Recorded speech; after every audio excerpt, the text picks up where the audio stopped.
Before the big cities emerged, and before the empires had names, there was a fertile valley, shining and full of promise.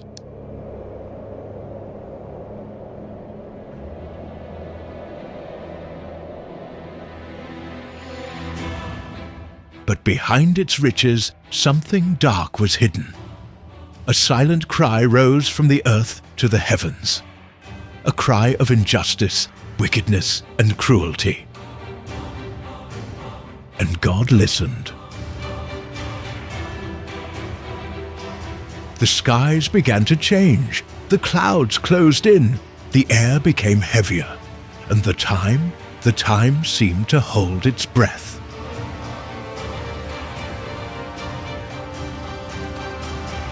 It was the start of a trial, but also the beginning of a story that the world would never forget.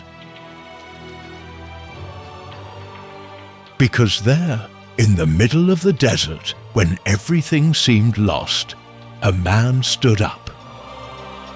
His name was Abraham. Called by God, guided by faith, and witness to the day when heaven descended to earth, not with peace, but with fire.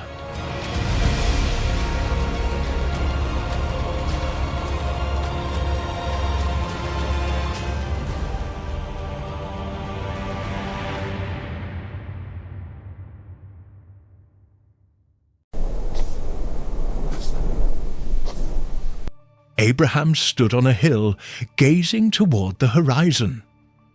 The wind stirred his robe, and his grey hair danced in the hot desert breeze.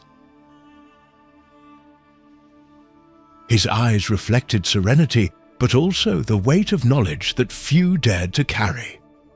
He had heard the voice of God. Abraham, leave your land and your relatives, and go to the land I will show you. I will make of you a great nation. His faith was his compass and obedience, his path. With him was his nephew Lot, a young ambitious man, enticed by the wealth and fertile lands of the south. But over time the herds grew, the servants multiplied. And conflicts inevitably arose between Abraham's shepherds and Lot's.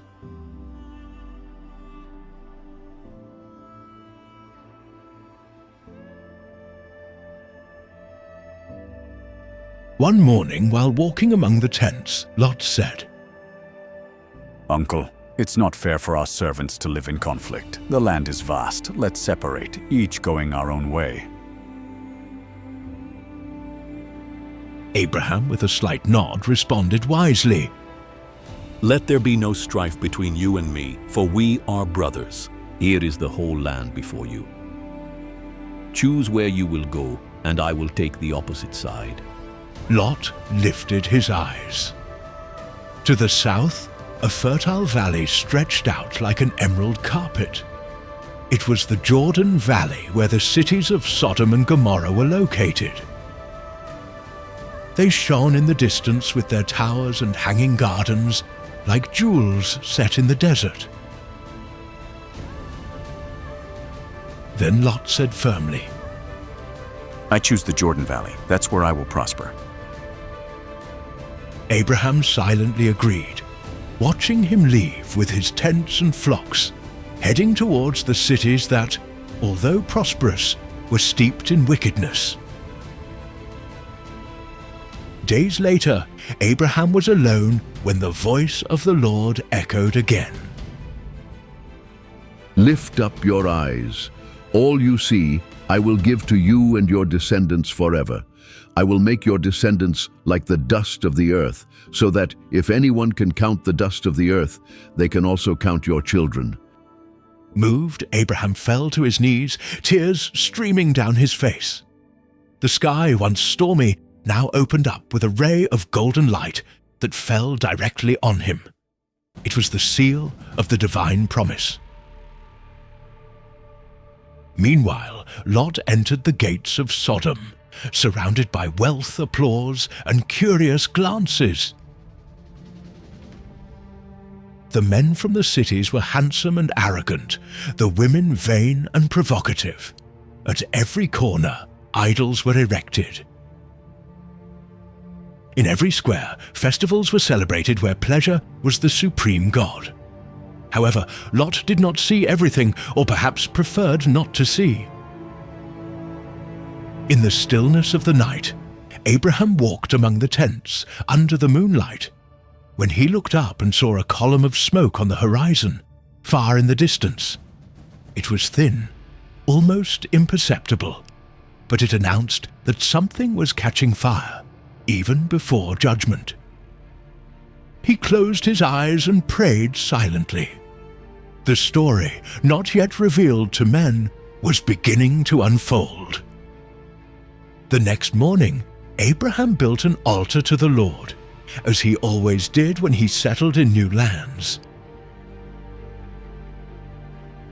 On top of the stacked stones, he placed wood and an offering. The fire rose to the sky like invisible incense. The old patriarch closed his eyes and murmured, You are just, O God of the heavens, and also merciful. Meanwhile, in Sodom, Lot tried to maintain his integrity. He was a just man in the midst of a blind city. His heart was heavy. At the table, his daughters told stories of what they saw in the squares. His wife, increasingly fascinated by the luxurious life, silently judged him with her looks. While trying on fine linen garments, she said, Not everything is evil, Lot. Maybe we should adapt. He wouldn't respond. He would just go to the courtyard and look north, towards the hills where he knew Abraham was still praying. The nights in Sodom were long. The parties lasted until dawn. Children were taught to ignore goodness. Elders were mocked. Justice had been banned. And the sky? The sky was listening. Above, invisible to human eyes, the angels were already walking. The time for intercession was approaching, and with it, the weight of judgment. In the darkness of dawn, distant thunder echoed through the hills. Lo woke up startled, feeling a weight on his chest that he couldn't explain. In his dreams, he had seen fire falling from the skies and screams crossing the stone walls. His hands were shaking.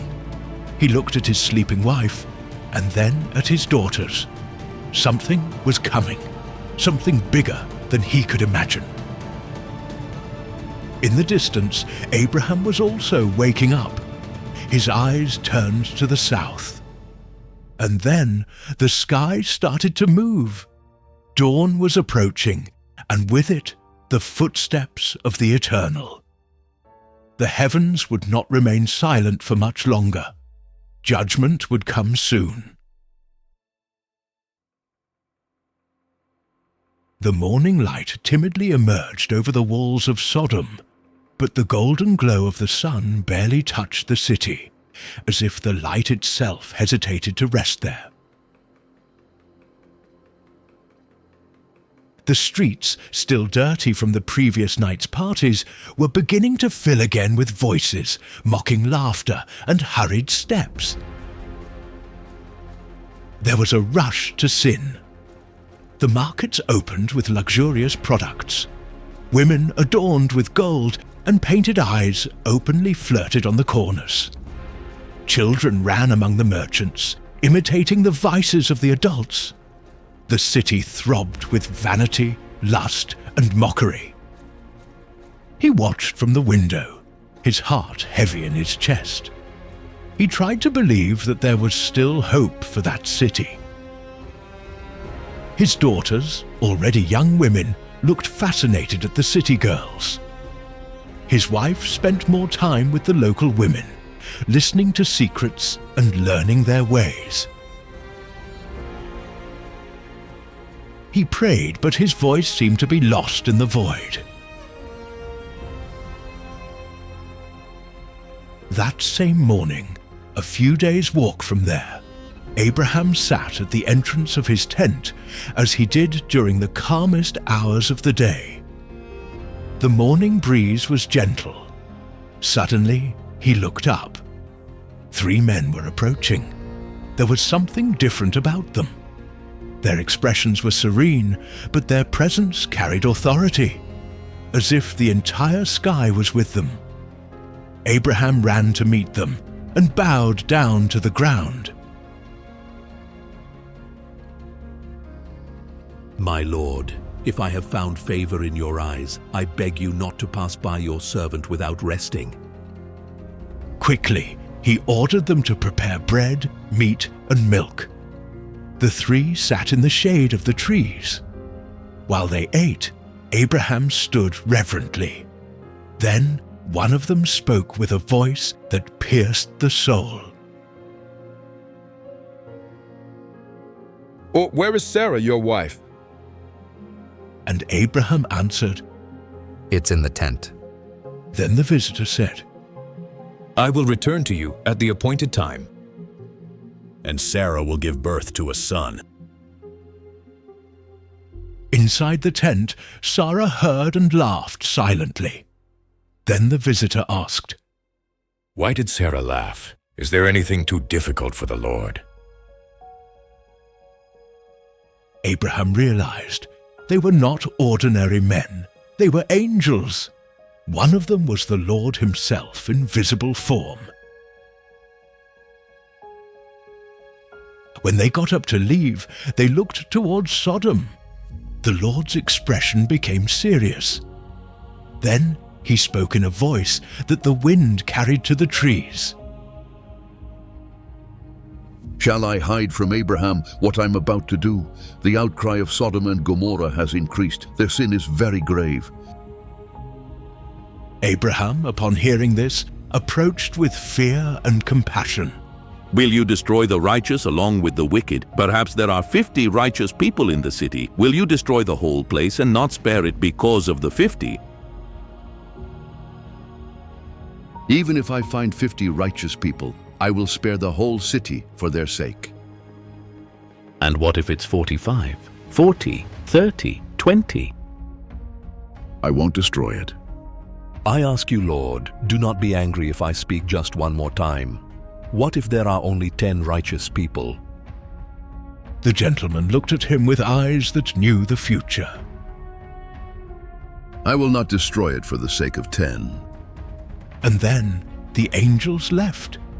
A deep silence fell upon Abraham.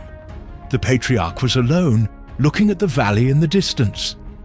The sun was already higher, gilding the plains that seemed so peaceful. But he knew the sky was about to respond to the call of the earth. Meanwhile, in Sodom, Lot was sitting at the city gate. That was where the judges gathered, where the leaders made speeches and decreed laws. Lot tried to influence with justice, but his voice was muffled. The men of the city tolerated him only out of convenience. They no longer saw him as a stranger, but neither as an equal. That late afternoon, 2 different men crossed the gates of Sodom. Their clothes were clean, their faces serene.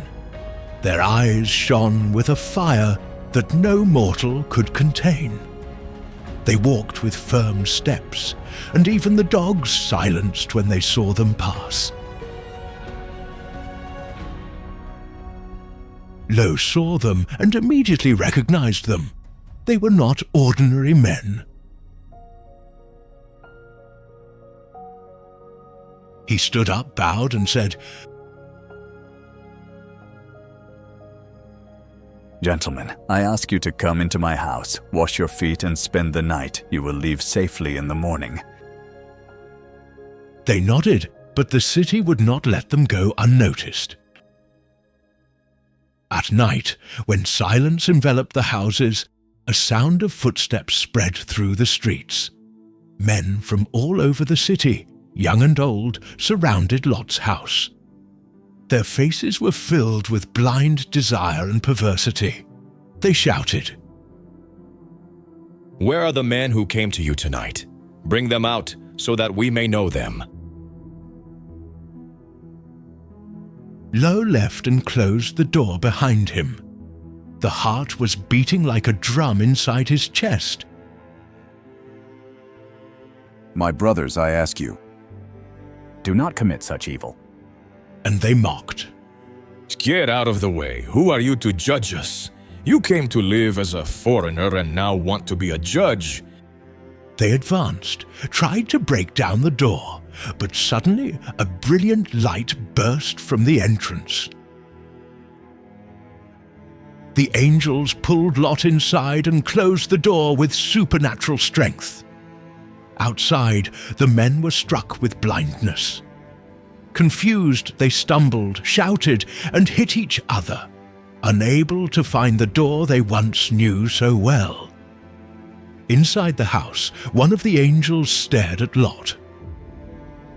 Is there anyone else here? Your sons-in-law, sons, daughters, get them out of this place because we are going to destroy this city. Its outcry has become great before the Lord, and He has sent us to destroy it. Lot's face turned pale. The time for mercy was running out. Lot left his house with hurried steps and a troubled face. The darkness of the night weighed on the city like an omen. Each shadow seemed to watch him. He ran through the narrow streets, dodging the drunks who were still staggering after the parties. Knocked at the sons-in-law's door, waking them urgently. Get up! The Lord is going to destroy this city. We have to leave now. But the young men mocked him. One of them laughed loudly, while the other twirled a wine glass between his fingers. Destruction? Lo, it's already too late for dreams and too early for stories. Go back to your house. We'll talk about it tomorrow. Lo tried to insist, but the doors closed before his eyes. Alone in the streets, he ran back upon entering. The angels were standing. One of them reached out and said, Quickly, take your wife and your daughters who are here so that you will not perish on the injustice of the city. They still hesitated. Lot's wife's heart was trembling. The daughters were crying. Lot was trembling. Then the angels took them by the hands and pulled them out. As I crossed the gates, the sky roared. Thunder tore through the skies like a blazing sword. At the top, a light began to descend. It was not ordinary fire. It was judgment. One of the angels shouted, Flee for your lives. Do not look back. Do not stop anywhere on the plain. Flee to the mountains so that you are not consumed. The goose was packing. No, please, behold, your servant has found favor in your eyes, and you have shown me great mercy. But I can't run to the mountain. I would die on the way. Let me escape to that small town over there. It is insignificant. Let me live there. The angel looked at him. Behold, I have also granted you this. Go, but hurry up. I can do nothing until you have arrived there. The sun was starting to rise. The sky, once purple, was now filled with embers. When Lot and his family arrived in the small town of Zoar, the world behind them was already about to collapse.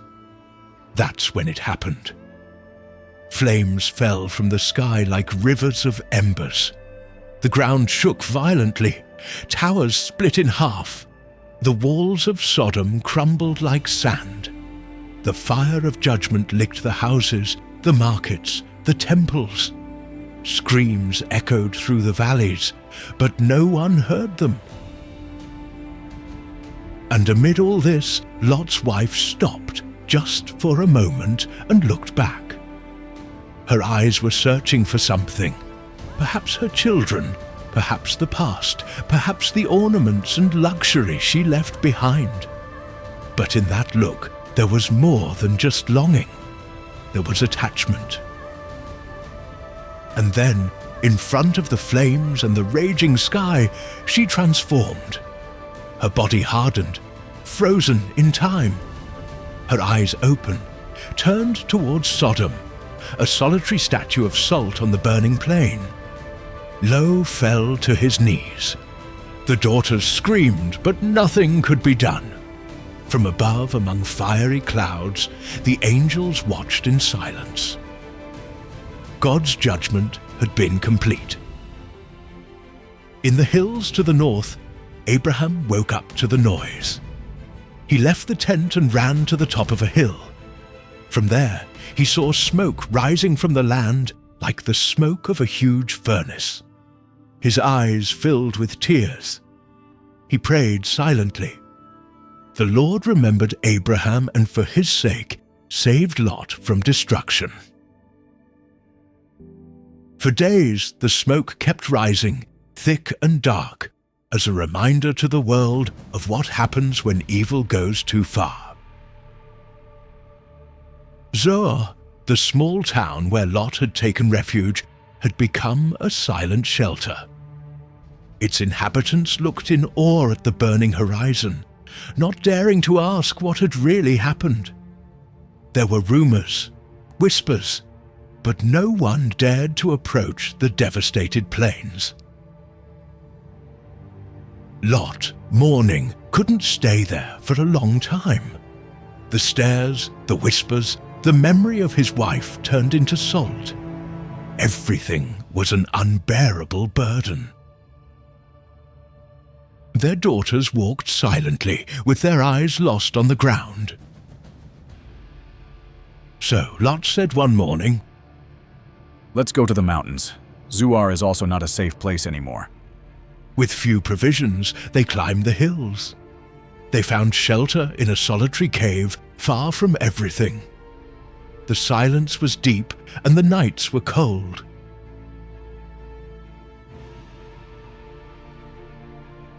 There were no laughs, just memories. Lot's daughters, distressed by the destruction of everything they knew, and believing the world had been reduced to ashes, began to fear for the future of their father's lineage. So, said the older sister, There is no man left on earth who comes to us in the way of all the earth. Let us give our father wine and lie with him that we may preserve offspring. That night they got Lot drunk. He didn't notice when the older one lay with him. The next day, they did the same with the youngest. Thus, each one conceived a child with their father. The oldest was named Moab, father of the Moabites. The youngest, Ben-Ammi, father of the Ammonites. Even after judgment, the consequences of the trauma echoed. The sin of Sodom had been destroyed, but the impact of corruption still resonated among those who escaped.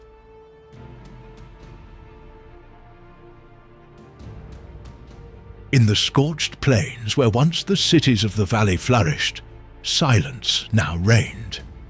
No bird flew, no grass sprouted. The soil was blackened, cracked, impregnated by the fire of judgment. It was as if time itself had abandoned that place. An open scar between the hills, an eternal witness to God's wrath against unrepentant sin. Meanwhile, in distant regions, other peoples were hearing rumors. The caravans passing through Zoar carried stories of destruction from the sky. Some said that the gods were angry, others that a prophet had cursed the cities, but few dared to mention the name of the Lord of Abraham. Abraham, in his tent, was reflecting. He observed the sky, and even with the weight of the tragedy, his faith remained strong. God had spared Lot, but the memory of the cries that had risen from the cities stayed with him. The lesson was etched in his spirit. The righteous walks with God, even when the world is lost. Meanwhile, in the mountains, Lot was aging quickly. Life in the cave was harsh, just like his soul. He was unaware of what his daughters had done. To him, the days were just survival. The nights were haunted by memories and regrets.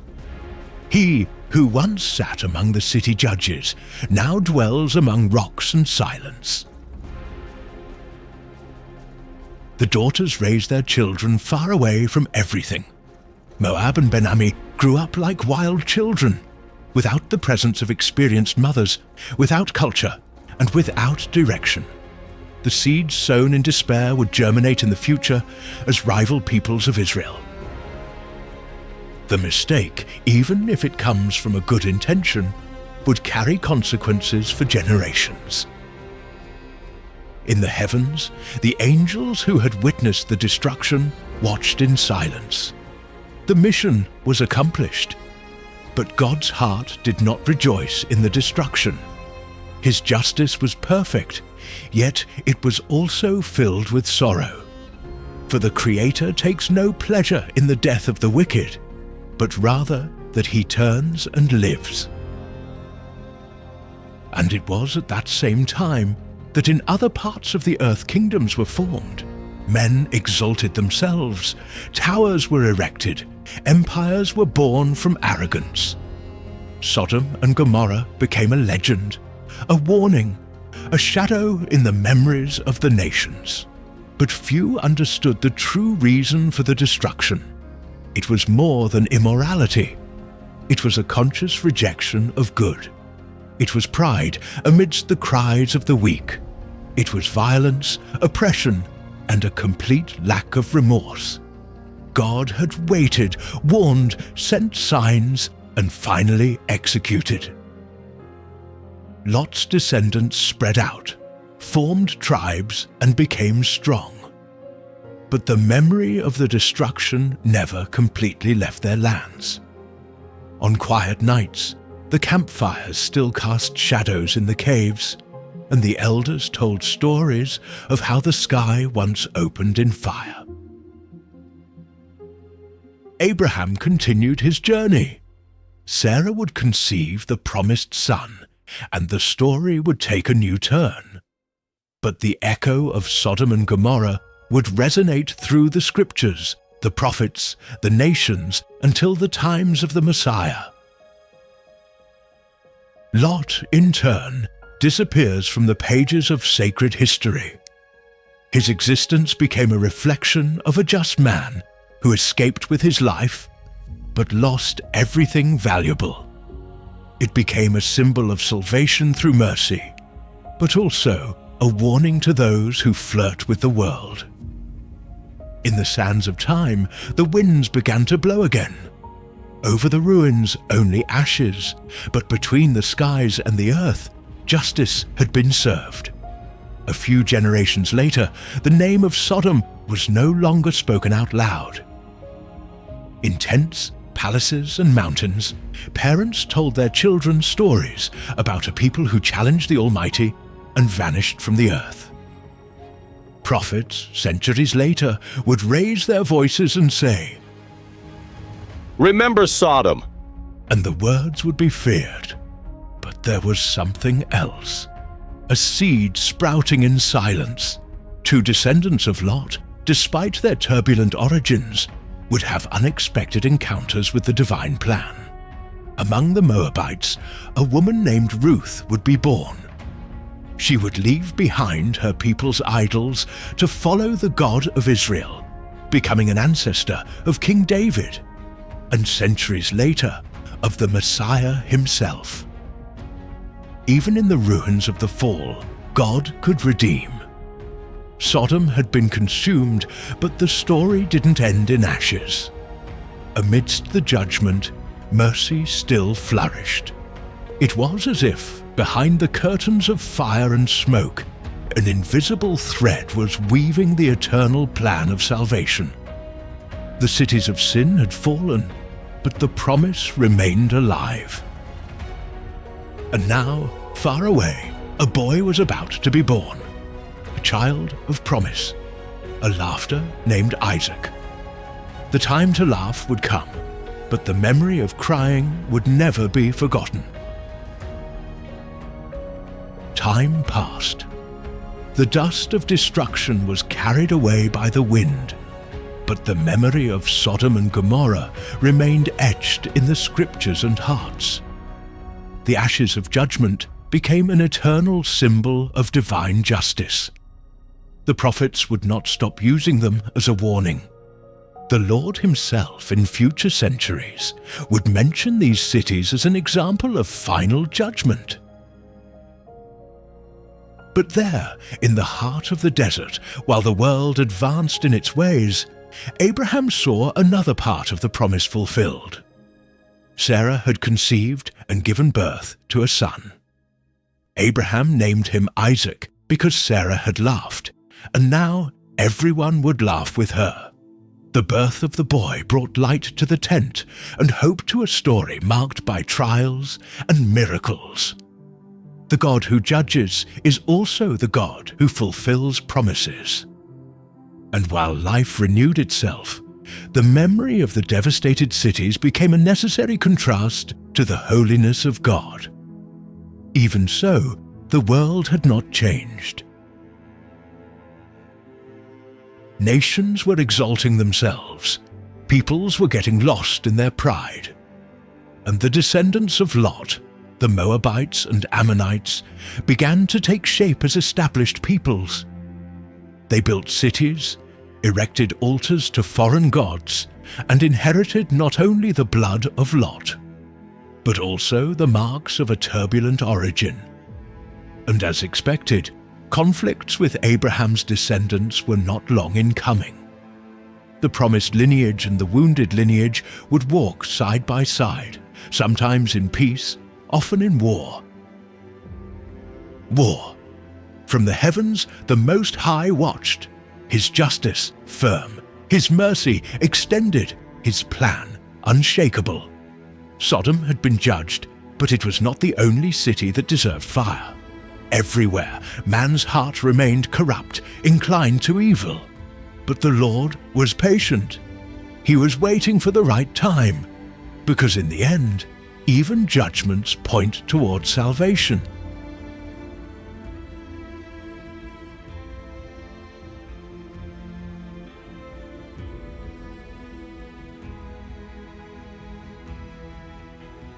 In Abraham's tent, Isaac grew under his father's watchful eyes. He was strong, curious, and full of questions. At night, he looked at the stars and asked, "Father, was this the sky that God opened when he spoke to you?" Abraham smiled. Yes, my son, and it is the same sky that heard the cry of Sodom. Does God still speak today? Abraham looked up silently. Talk, always talk, but not everyone wants to listen. The stories about the destroyed cities began to be told, along with the promises of the Almighty God. Isaac would grow up knowing that the same God who destroys with justice also builds with love. And Abraham, an old man but full of faith, would set up altars wherever he went, reminding the world that there is a God over all nations, and that no cry goes unnoticed before him. Once, Abraham took Isaac to the top of a hill, where the wind blew harder, and the silence was profound. There, he pointed to the south, to the lands where the valley cities once stood.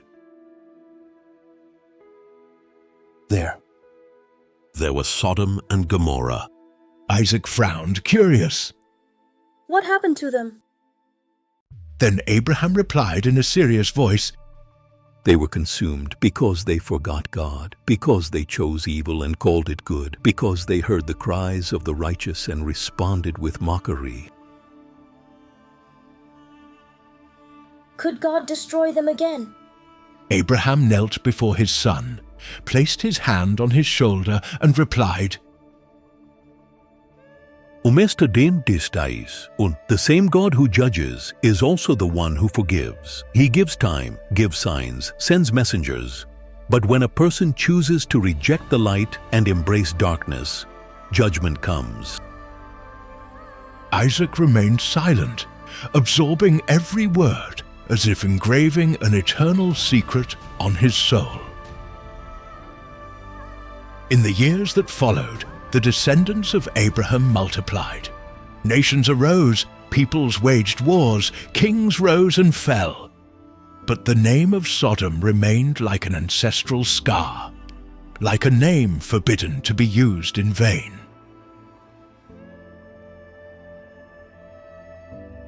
Prophets like Isaiah, Jeremiah, and Ezekiel would recall the example of the destroyed cities.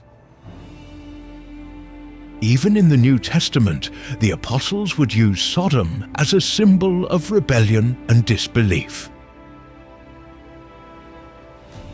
Abraham, already old, was watching the sunset. The shadows stretched over the mountains, and he heard Isaac's laughter in the distance. A pure sound, a sound that carried the hope of a new era. He stood up and walked to a stone altar. He lit the fire, closed his eyes, and prayed. Lord, may my descendants never forget. May the children of my children remember your name. Even if they fall, let them return to you and never become like the lost cities. The sky turned golden at that moment, as if God himself was confirming his prayer.